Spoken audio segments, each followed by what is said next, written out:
Grabe ang ingay sa Shinjuku, no? Pero ngayon may tuturo ako sa inyo na kung saan ay tahimik. Sa kalagitnaan ng Shinjuku, ito po yung garden na kinakapihan natin lagi. Tuturo ko sa inyo kung saan yan. Diba? Kahit maingay ang buong Shinjuku, dito magandang pumunta. Mga 20 minutes walk lang. So, magsimula tayo dito. Ayan yung Donkey. Ayun, Donkey. Landmark yan eh. Ayan yung Alpen. Tapos, dito kayo ngayon sa papasok sa may parang bridge. Ay, hello po. Magandang araw. Alam mo, lagi ko siya pinapanood sa sa YouTube. Oo. Ay, mag-guide ka muna. Ha? Kaya ba? Ay, ka naman ate. Natuwa kasi ako sa mga niya, sa mga vlog niya. Oo, sa mga vlog niya. Bati ka din, ate. Hi! Hello! Hanggang lang. Aksidente, nagkita kami. Matagal ko siya hinanap dito sa Kabukicho. Kaya sabi ko, kaya ko makikita dito si Balot. Kasi alam mo nga, nandito sa Japan. Nakita ko din. No? Panoorin niyo po yan, ha? Ay, manonood kami. Kailan na ba yun? Mamaya, re-recommend. Mamaya na ba? Sige, mapanood na. Eto na nga, tuloy na natin ang ating journey. Pasok tayo dyan sa loob. Ito ang dating Tokyo. Oh. Sipin mo, ganyan na sila dati. Oh, tingnan mo, ganyan lang sila. Ngayon, grabe. Dito tayo ngayon sa bridge, papasok. So kung makikita nyo, yan po yung maliliit na street na kung saan may mga ihaw-ihaw, ganyan. Diretso lang tayo. So, tatawid tayo dyan. Ang buli natin, kumikislap na. Ayan, tandaan nyo lang ito. Tawid tayo dyan. So, dire-diretso lang yan. Huwag kayong kakaliwa o papanan. Dito tayo sa may lalagpasan natin yan. Yung bridge na yan. Bridge overpass pala. Pagpasan natin yan. Ganda, no? Ayan yung landmark, ha? Yung malaking building na yan. Saka itong bridge na yan. Dire-diretso lang. Pasok ka dyan. So, ayan. Pakanan tayo dito. Sundan nyo lang kasi wala ka namang dyan eh. Tatawiran, no? Pagka tumawid ka doon sa may bridge, mapupunta ka sa kabilang kalsada. So, sundan nyo lang yung flow nung hanggang dyan, dire-diretso. Tapos may makikita kang temple sa kanan. Buddhist temple. Alam nyo ba na merong era dito sa Japan na pumunta ang China at binitbit ang Buddhism? Kasi noong una talaga wala silang relihiyon. Tapos, di ba ang God nga sa kanila yung emperor. Tapos there was an era na pumunta ang China dito, nangalakal, at binitbit ang Buddhism. Kaya doon din pumasok ang matcha. Ang matcha po talaga ay galing China. So, doon yun. So, paglagpas dito, ito, tatawid kayo dito. Ayan. Makikita nyo yung dutur. Ayan, masarap na kapihan sa kanan, dutur. Tapos, tatawid ka ngayon dyan. Isa pang palatandaan dyan, ayan, no? Kung ano man yung bridge na yan, no? Bakit ang daming lespo? Ayan. Ay, bridge to building. At nandun yung police sa side. Police station yan eh. Ayan na may mga police na sasakyan. Tawid ka lang dito.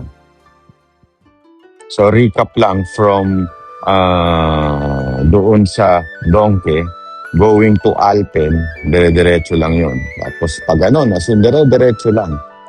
Tapos, pagdating mo, susundan mo lang yung kalsada. Pagdating mo sa may tutur, ayan yung coffee shop.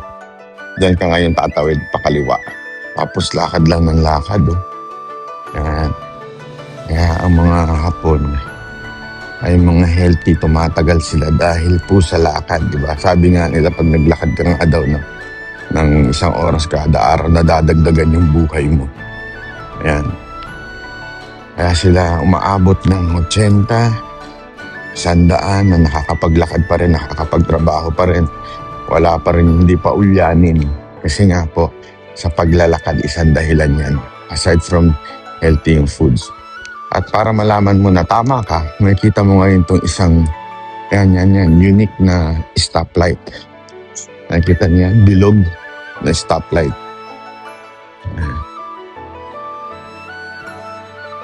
Kung nakita nyo na yan, tatawid ka na ngayon, pakanan. Ayan. Makikita mo yung love, kanan mo. Hindi ka natawid tayo, kumikindat na. Wala na, hindi naabot. So pagdating nyo dyan sa love, kakaliwa kayo ngayon dyan. Dire-diretso dito. So yan ang makikita ninyong building. Itong Shinjuku Island Patio. Grabe na, laki ng mga building dito.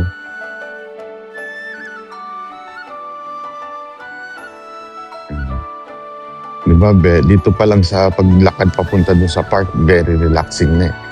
Alam niyo yan, yung mga nag-check-in sa Kabukicho, yung mga nagpupunta na Shinjuku. Ito po ay talagang lugar na kakaiba pag i-compare mo sa lahat ng Shinjuku Park o Kabukicho.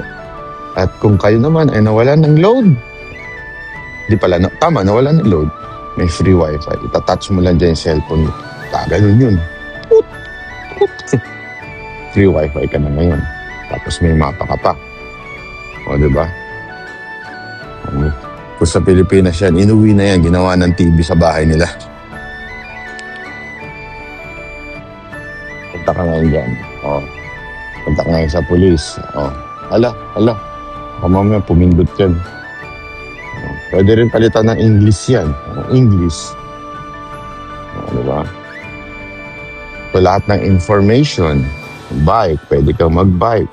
Stasyon, bus, taxi, toilet. Tuturo niyo sa'yo saan may toilet. Layo ng toilet to. So pag natay ka mula dyan, pupunta ka doon, yari ka. Shopping. O, nandito ka, makita mo ngayon mga shopping. O, diba? Diretso lang tayo dito. Yan, dire-diretso lang ha. Itong restaurant shop, makikita niyo yan. Social na restaurant na mga shopping dyan. So, dire-diretso lang. Ang isang mapalatandaan ninyo ay madadaanan nyo yung Hilton Hotel. Dire-diretso nyo lang yan. Ito naman mga social na restaurant. Hilltop Shops and Restaurant. Ayan.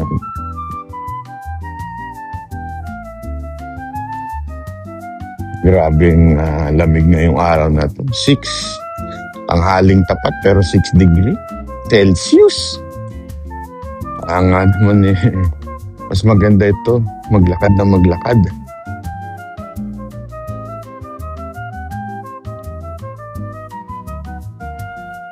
Grabe na yun, ha?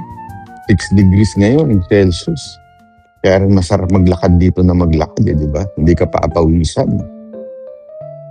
Ayun, sasabi kong Hilton, Tokyo. Ay, hindi ata to hotel. Mall lang ata to. Hindi, nakapunta na ako dito eh. Naka-check-in na ako dito eh. Hilton. Hindi, hotel yan. Alam ko, hotel din yan eh. Correct me if I'm wrong, but I know it's also a hotel. Kasi nakalagay doon restaurant and shop lang. So, diretso lang. Kita nyo ba yung tindi ng araw? Ito yung masarap eh. Yung malamig na malamig. Tapos may araw, papaaraw ka. Basta maglagay ka lang ng sunscreen kasi alam mo naman ng ultraviolet. Mga ultraviolet dyan. Delicate siya, nagiging violet ka. Grabe, diba? Sarap. Pagdating mo ngayon sa kanto, pumunta diretso. Kumaliwa ka. At makikita mo na yung park. Ayan po yung park. May Starbucks dyan. Makita niyo yung park na yung tatawid tayo doon. Tawid muna tayo dito. Bago tayo tumawid doon pa kanan. Tatawid tayo pa kanan. Huwag kayo magkakamali pagtawid dito, andun ang Starbucks doon, sa banda doon. Hindi itong Starbucks na ito. Yan. Yung nandoon sa kaliwa, yun ang park. So, yan. Sige lang, jogging lang. Nakita niyo na ito. Shinjuku Chuo Park. Dito pa lang, marami ka nang pwedeng upuan dyan, no? Kung may dala ka sarili mong kape, pwede ka umupo dyan. Pwede kang upo lang dyan. Gusto mo, pag wala kang pera, dyan ka makipag-date. Pero kung gusto mo naman, meron din dito. May kainan dito. Hindi ko alam yung translation. Basta meron dyan diner. Ay. Pwede ka dyan. Ito na kayo yung park. Diba? Maganda dito kasi pwede ka mag-jogging dyan paikot. Ito niya, paikot dyan. Jogging ka. Tapos pwede ka din umupo sa lona. Kaya lang dito, hindi pwede kasi pinapatubo pa. Kasi pagka winter, nalalagas yan. Sa kabila, tignan mo, medyo wala. Tapos ito yung Starbucks. Tapos syempre yung mga dogs yan na marami dito. Mga dogs. Ayan, mga dogs. Nag-ahalikan siya, nag-aamo yan ng puwet. Tapos dito na yung Starbucks. Ngayon, since malamig, abay masarap magpa-araw dyan. Para tayong mga Amerikano yan. So, eto na nga po yung park na sinasabi natin. So, kung gusto nyo ng konting katahimikan, mura dun sa Shinjuku, Kabukicho, kung doon kayo naka-check-in, malapit kayo doon, may isang park na malapit lang. 20 minutes walk. Pag ikaw nagpunta ng Japan, normal na lang naman yung 20 minutes walk. Kasi malamig naman, kaya okay lang maglakad na maglakad. Tapos, punta ka lang dito sa park, mag-relax ka lang. Wala masyadong tao, walang maingay. At kasi alam mo, minsan ng mga foreigner medyo maingay. So less ang foreigner dito. So, dito papakita ko lang. Malaki itong park na ito. Gusto mo mag-exercise. Ayan, no? Kita mo, tas ang daming dogs. Mga aso dun, no? Kung mahilig ka sa dogs, pwede ka dito. Ito si Mocha. Namimiss niya na yung aso niyang magulo. Kaya dito siya lagi. Ito niyan, so upo ka lang dyan. Kung gusto mo, mag-tiktok ka lang din. Dito, tinan nyo papakita ko sa inyo. Pwedeng maglaro-laro dito. Ayan, no? Pwede ka maglaro-laro dyan. Kita mo to? Gagaling, no? Yung isa, nagti-tiktok. Ayan, no? Sige, tiktok pa more. Tapos may falls din dyan, no? Diba yung sound of water, very relaxing. Iba naman, naglalaro din naman ng ibang tawag dyan sa laro na yan. Diba, tambay lang. Sige lang, tambay. Pero bawal uminom dito. So, dyan naman, sinasabi ko, nalakad lang sila ng lakad, yung mga tao. Exercise ng exercise. Tinan mo si Mocha doon, lakad lang ng lakad. Sige lang. Tapos, pag ikaw gusto mo magkape, andyan lang ang Starbucks. Diba? At ang maganda dyan sa Starbucks, may CR dyan. Pero kailangan mo lang umorder. Bawas ang nakiki-CR, kailangan mo umorder. May dagdag ko lang Alam nyo ba na isa sa dahilan kung bakit ako pumupunta ng Japan ay dahil sa ganitong klaseng environment. Yung mapayapa, tahimik, at masarap maglakad-lakad, masarap magmuni-muni. Kaya nga mga kababayan, napaka-importante nung Dolomite Beach sa atin eh. Alam niyo kung bakit? Sa kalagitnaan ng mga gulo sa politika, gulo sa opisina, o minsan awayan sa bahay o sa mga relationship. Maganda sana meron tayong lugar doon na kung saan pwede tayong magmuni-muni, mag-relax ba, and connect with the nature, sabi nga, di ba? Alam mo yung sabi ng connect with the nature eh. Kasi when you connect to the nature, you connect also to God who created the nature. Kasi minsan, yung mga problema natin, stress sa buhay, masyado nang makitid eh, di ba? Parang ganyan na lang kaliit yun eh. Pero pag ikaw ay tumingin sa nature, makikita mo na there is bigger picture in everything that is happening on this earth. And only the Creator knows about it. Yun eh. At doon mo marirealize, oo nga, sa kalagitnaan ng ingay sana ng Metro Manila, sa kalagitnaan ng ingay sa trabaho, sa politika, sa social media, napaka-importante ng isang Dolomite Beach. Natulad nito, sa kalagitnaan ng ingay na Shinjuku, Kabukitcho, ito pong lugar na ito ay napakaganda para mag-relax ka. Ganon din sana sa Dolomite Beach. Kaya lang, ang problema, etong mga politiko natin, pati ba naman Dolomite Beach, porket panahon ni Pangulong Duterte inayos yan, pinupolitika. Yung Dolomite Beach, hindi naman mapapakinabangan ni Pangulong Duterte yan eh. Ang makikinabang dyan mga Pilipino. At higit sa lahat, eto makinig kayo, mga ayoko magmura dito sa vlog kong ito eh. Kayong mga congressman na pumupuna dyan, lalong-lalo ka na Terry, ano ang pangalan mo? Okay ba? Terry Ridon? Ano ang pangalan mo? Makinig ka na mabuti. Ha? Ang makikinabang niyan ay yung mga mamamayan na hindi kayang magbakasyon. Maybe because financially, walang kakayanan, or maybe because it's too busy for them, they cannot afford na magbakasyon dahil they have work, hindi sila pwedeng mag-leave sa kanilang trabaho. Kaya madaling salita, yung mga ordinaryong Pilipino na hindi kaya magbakasyon at pumunta sa mga lugar na magaganda at masasarap. At least, dyan sa Maynila, dyan sa Dolomite Beach, di ba, ang dali lang makapunta, pupunta lang sila, makakapag-relax sana sila. Kaya lang, pati ba naman yan pupolitikahin ito mga politiko natin? Kaya talaga Pilipinas ang hirap umasenso. Gumawa na ng kagandahan, pupolitikahin pa natin. Di ba? Sana naman wag na. At sana, habang meron pa yung Dolomite Beach na yan, natin, pagandahin pa natin, ayusin pa natin. It doesn't matter kung sino ang presidente. Marcos, baka naman pwede mo pang pagandahin yan. At syempre, si Yorme, pagagandahin yan, lilinisin yan. Kaya lang kasi hindi yan sakop ng LGU, kaya ang talaga may sakop dyan is national government.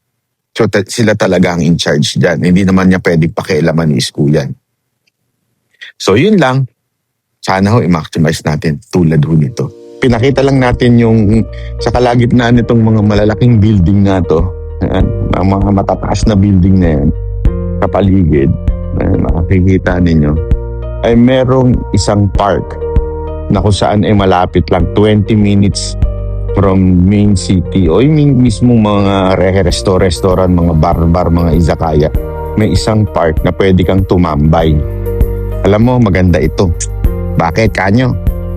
Pag ubus na ang pera mo, kakasabig sa Japan, kakagimik sa Japan, kakainom sa Japan, dito ka na lang sa Starbucks tumambay.